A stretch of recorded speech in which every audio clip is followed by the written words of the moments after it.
कक्षा 12 के हमारे एमपी बोर्ड के सभी विद्यार्थी ध्यान दीजिएगा, बड़ा ही महत्वपूर्ण पेपर आपके लिए लेकर आए हैं।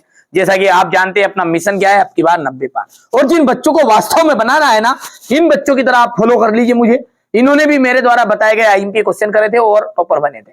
आप भी अजमा के देख लो, पहले इस्तेमाल करो फिर विश्वास करो, ठीक है। यहां से देखते हैं, पहला प्रश्न सर पढ़ेंगे अच्छे से। निम्नलिखित में से कौन सा एक विरल जनसंख्या वाला क्षेत्र नहीं है? दक्षिण पूर्वी एशिया। किस देश में सकल राष्ट्रीय प्रसन्नता को देश की प्रगति का आधिकारिक माप घोषित किया गया है? भूटान को। निम्न में से कौन सी रोपण फसल नहीं है? गेहूं। कौन सी फसल नहीं है? गेहूं। चलिए, इसके बाद में है, इनमें से कौन सी एक अर्थव्यवस्था में उत्पादन का स्वामित्व व्यक्तिगत होता है? पूंजीवाद में। भारत में नदियों की जो संख्या है वो कितनी है? 10,360।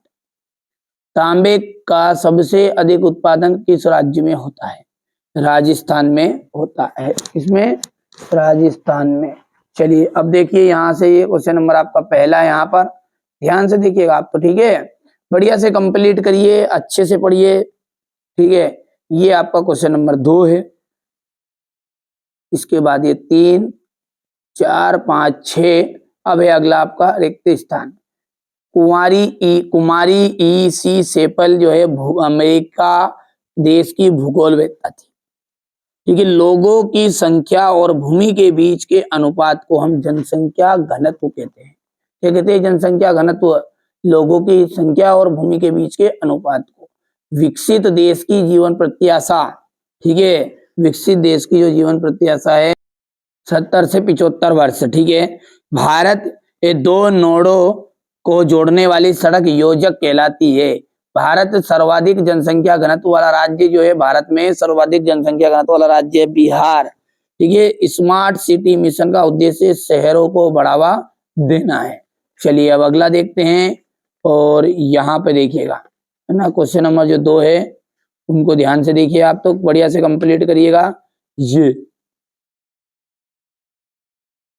अब है सही जोड़ी। ट्रक कृषि। ट्रक कृषि हो जाएगा सब्जियां पैदा करना। ट्रक कृषि हो जाएगा सब्जियां पैदा करना। लौह इस्पात उद्योग जमशेदपुर भिलाई, ठीक है। सबसे अधिक रेल घनत्व बेल्जियम। जनसंचार माध्यम रेडियो तथा और दूरदर्शन। सबसे छोटा धार्मिक समूह हो गया जैन, ठीक है। यहां से आपका ये क्वेश्चन नंबर 3 है जोड़ी का, बढ़िया से कंप्लीट करना है।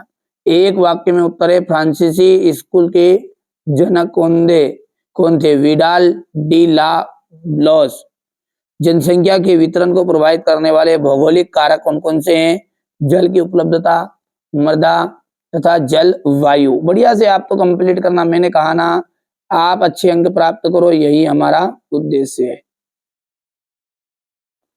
ठीक है। यहां से देख सकते हैं आप बढ़िया से, ये तो मैंने पूरी चीजें भर भी दी है, और अब बढ़िया से कंप्लीट कर लेना आप इनको। चलिए अब आगे बढ़ते हैं और अगला देखते हैं, ठीक है। अब ये इंग्लिश मीडियम वाले बच्चों का है, बढ़िया से कंप्लीट कर सकते हैं ना। सघन बसाव वाले देशों में आंतरिक व्यापार अधिक होता है, सत्य। 2 समय बिंदुओं के बीच जनसंख्या में परिवर्तन को जनसंख्या वृद्धि कहा जाता है, सत्य है। तीसरा भी आपका सत्य रहेगा, चौथा 5वां भी सत्य रहेगा, छठा जो है वो आपका असत्य रहने वाला है। अगला देखिए, यहाँ पर इंग्लिश मीडियम वाले बच्चे बढ़िया से स्क्रीनशॉट ले लेंगे। हो गया। संभववाद विचारधारा का सर्वप्रथम किसने दिया? मानव भूगोल के किन्हीं 4 भूगोलवेत्ताओं के नाम आपको बताने हैं।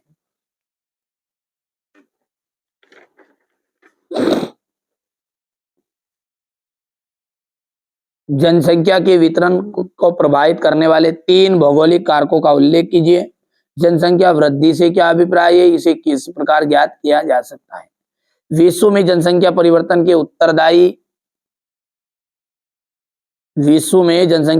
लिए उत्तरदायी कारकों की व्याख्या कीजिए। जनसंख्या नियंत्रण का वर्णन करना है। स्थानांतरणशील कृषि को कर्तन दहन कृषि क्यों कहा जाता है? द्वितीय क्रियाकलाप क्या है? कुटीर एवं लघु उद्योगों की 4 समस्याएं बताइए। कायिक तथा कृषि घनत्व को समझाना है आपको। यहाँ से देखिए मानव बस्ती का अर्थ बताना है, इसके प्रकार बताने हैं। बढ़िया से आप तो कंप्लीट करिए। देखिए हमारा जो उद्देश्य वो यही है कि आप अच्छे अंक प्राप्त करें। स्वेज नहर के 3 व्यापारिक महत्व बताना है, ये क्वेश्चन नंबर आपका 15 है।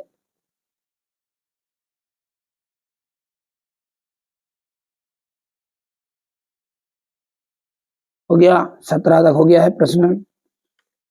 और इसके बाद में आपका ये क्वेश्चन नंबर 18, ये 19, ये इसका अथवा है। और यहाँ पर क्वेश्चन नंबर ये अंतिम आपका 20 रहेगा।